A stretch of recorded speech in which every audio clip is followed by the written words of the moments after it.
Welcome to Tea Break Talk, where you get a front row seat to the conversations that really matter to busy garage owners, the ones that make a real difference to how you run your business. We talk to those at the very heart of the automotive aftermarket, and in the final episode of Series 1, Jim and Andy Savva, the garage inspector, discuss how can garage owners charge their true worth and what will the next generation of customers expect from them. If you imagine the deep blue sea, and you're right in the middle of the deep blue sea, Jim, because you're trying to provide everything to everyone. Yeah. It's not a safe place. No. So, and this is the problem I have, is trying to get garage owners to think differently. You don't have to have every service and offer every service available in your garage. It's identifying what makes you a good profit margin that allows you to provide a service that people think is value for money. Now think about all these businesses on the high street that we've all encountered that are always in the middle of the deep blue sea that haven't survived. Woolworths. All of them. You can't imagine W.H. Smiths are going to survive that much longer. The best and the most successful businesses don't sell a lot of product. No. You can count it on one hand. Yeah. Let's take a step back and think about the demographics of a normal garage owner. Yeah. A normal garage owner is a vehicle technician who probably works for someone, he's not happy or she's not happy, and they decide that they can do it better. Yeah. So they go and open their own place.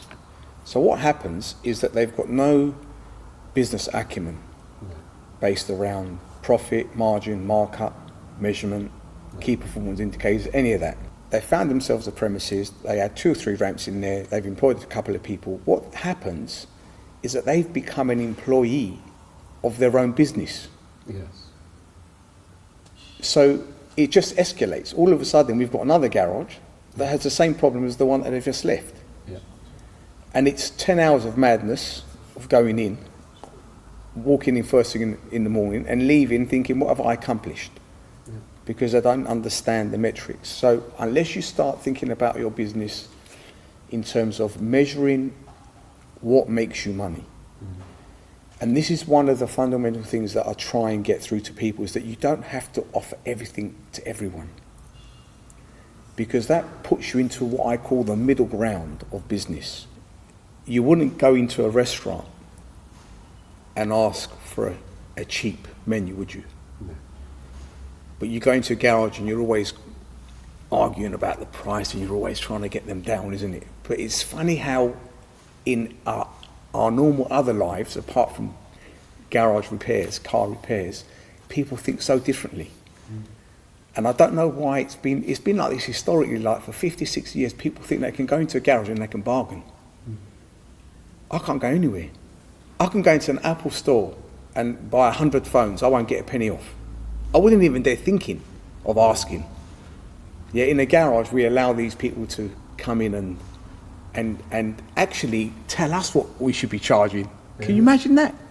I had a recent text the other day from a garage owner who I tried to help work out his cost, what we call cost of doing business, and we worked it out that it was costing him £55 an hour to be there, and he was charging 52, and he now realised why he wasn't making any money. But he's in the same boat as thousands around the country. And the key point is that although people keep saying to me, but we also sell parts, I just try and say to them, well, we don't sell parts because it's a byproduct of selling labour. Because it's not often you're going to get someone coming in with a car that you're only going to fit a part and not charge any labour. So fundamentally, our main income has to come from our labour sales.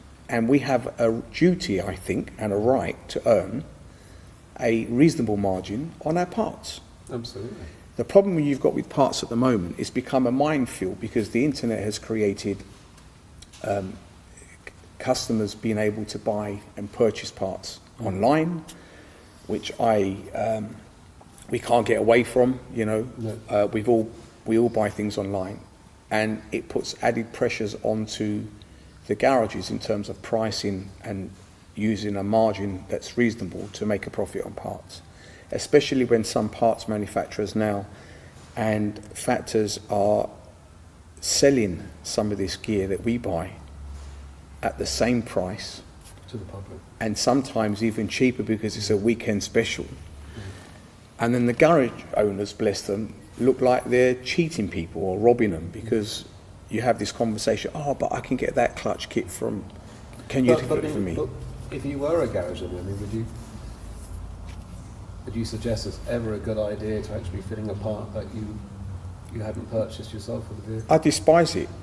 I don't think it should be outlawed. And it should be outlawed because you cannot accept that someone comes into your garage with a bag full of goodies, wherever they bought them from, and ask you to fit those parts. And the moment you fit them, you are liable. You are liable. Yeah, You're the professional. If something goes wrong, what happens if that part's wrong and the car's stuck on the lift, or it doesn't fit properly? And believe it or not, most vehicle owners who will buy online will probably look for price rather than quality. Not always, but the general view is that, because they're trying to save money. So where does it put you as a garage owner? It makes you very vulnerable. And what I can't understand is how I've tried to speak to parts manufacturers and factors about how we can work maybe a bit differently, closely together. I understand that the internet is here, and it's a very important part of business, but there are also some negatives about it. And it's working with people together to get them to understand how we can work together with parts manufacturers if they want to drive footfall into our garages, how we can still retain some kind of margin on parts. Because most garages only survive through that. Well, 99% of garages survive through parts buying. Yeah. I've only encountered, doing what I've been doing the last 5-6 years, I've only encountered 2 garages ever that made a small return on their labour. I mean, that is... So everybody else is cross-subsidising their labour rates. No one's making... with their parts spend. Because they're not covering their operational costs. And one of the things that I think has been forgotten is that you also need to think about the next generation of vehicle owner. Now, I've learned to do a lot of my work on one of these. My kids run their lives on these. Yeah. And if we don't have anything that makes us visible to the next vehicle owner, which is the 25-year-old, 30-year-old, who are on this all day, then you've got no chance. So you need to understand why being online effectively and promoting the good of your business, and maybe not everything, is very important. There's this picture of this mechanic that I often see, who seems to be working for God knows everyone. Yeah. He seems to be everywhere because it's a library photo. That's right. And then there's these generic other images that I see that everyone's using. And I'm thinking, so I did this at a garage once. So I took a photo shot of this library photo of this tech, McLean teeth, brand new blue overall. And I took an A3 sort of poster, and I walked into the garage and I walked into the workshop and I said, where is he? I want to see this guy. And everyone was laughing because they knew what I was referring to. It doesn't exist. So the websites have also got to be real. The greatest thing that an independent garage has got, Jim, and I think the advantage that we have above any other repairers, whether it's the fast fits, and there's also some good fast fit chains, independently run, and against franchise dealers, is us. It's the individuality that we bring. And the accountability. And the accountability, and how we are really, most of us are really connected to the community. Yeah. And out of an online presence, that's what I want to get over. I want that identity, that substance. That sense of personalisation. That personalisation that is very unique. And what you'll get is, you'll get onto a website and you'll see all these soft franchised brands that not one vehicle owner has a clue what they are. Yeah. And there's God knows how many. There must be 60 different associations in our industry, past and present, and not one vehicle owner neither understands what they stand for. In actual fact, most garage owners don't know what they stand for, but it looks good, so they plaster it all over the place, and they lose their identity. Yeah.